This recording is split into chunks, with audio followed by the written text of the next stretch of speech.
Assalamu alaikum everyone and good day to you all.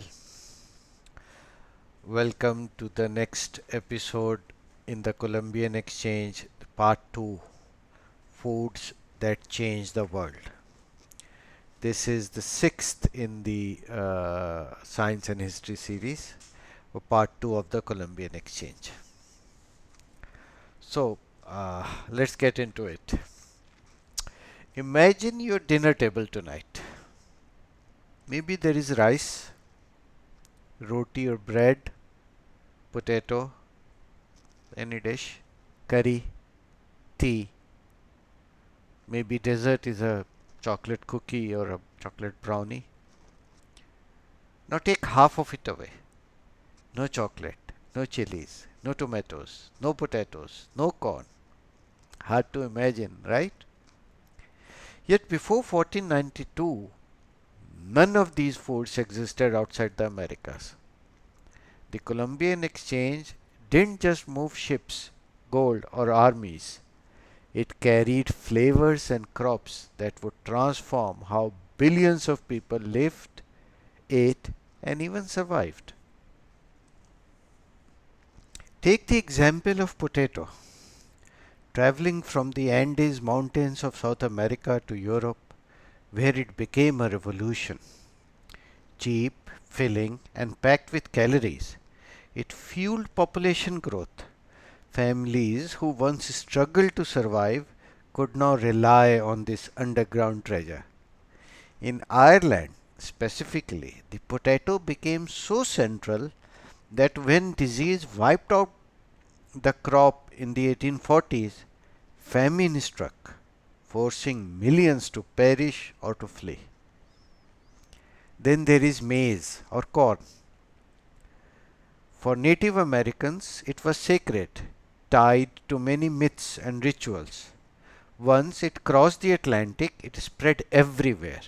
Italian polenta, African porridge, Chinese cornbread, even the feed for animals, animals that gave us meat and milk. Maize has become one of the most important crops in history. And what about chilies? I mean, we love chilies. From Mexico to India, Pakistan, Thailand, and China. Can you picture curries, Thai soups, or Sichuan stir fries without them? Yet chilies are native to the Americas. The rest of the world had no concept. Within a century of their arrival in Asia, they were adopted so deeply that today we think of them as inseparable from Asian cuisines. The same with tomatoes. I mean, they initially transformed the Mediterranean cuisine and then the rest of the world. Here in Pakistan, tomato is kind of an staple ingredient in all our dishes, be it omelette or biryani or aloo gosht or chicken curry or kadai. Tomatoes are everywhere. We can't imagine any local cuisine without them. And of course, chocolate.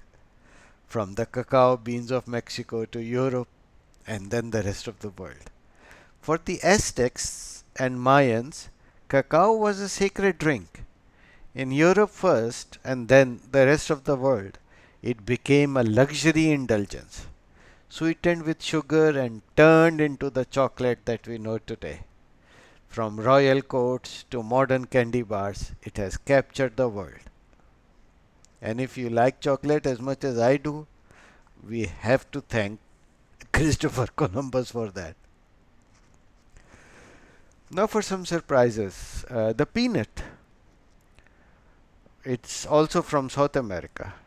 It became part of stews, sauces, and snacks, woven so tightly into the local cuisines that few realize its American origins. And the pineapple. In Europe, you'll find it interesting.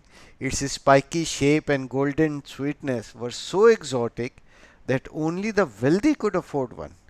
Hosting a pineapple at your table was a display of prestige and power.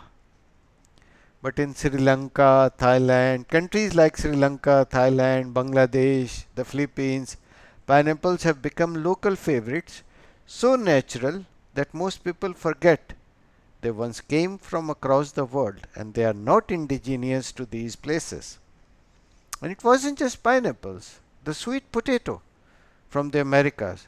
In China, they became essential in feeding millions during hard times. But the transfer wasn't just one way. The old world, the rest of the world, the Europes, Asias, and the Africas, we sent our own travelers over to the Americas, which they didn't have, like rice, thriving in the wet fields of Brazil and the Carolinas. From Middle East went wheat, shaping the bread and pasta cultures we know today.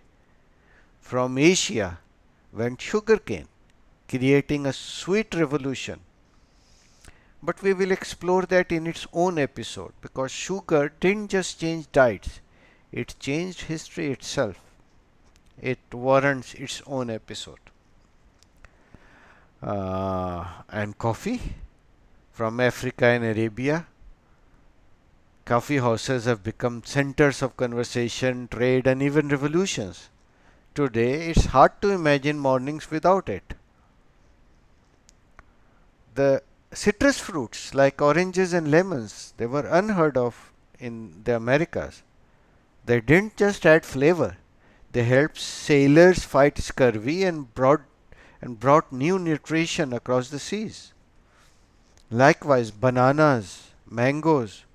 Mangoes have become the most loved fruits globally, but this story began with the transfer of mango from Asia, from Africa to from Asia, right?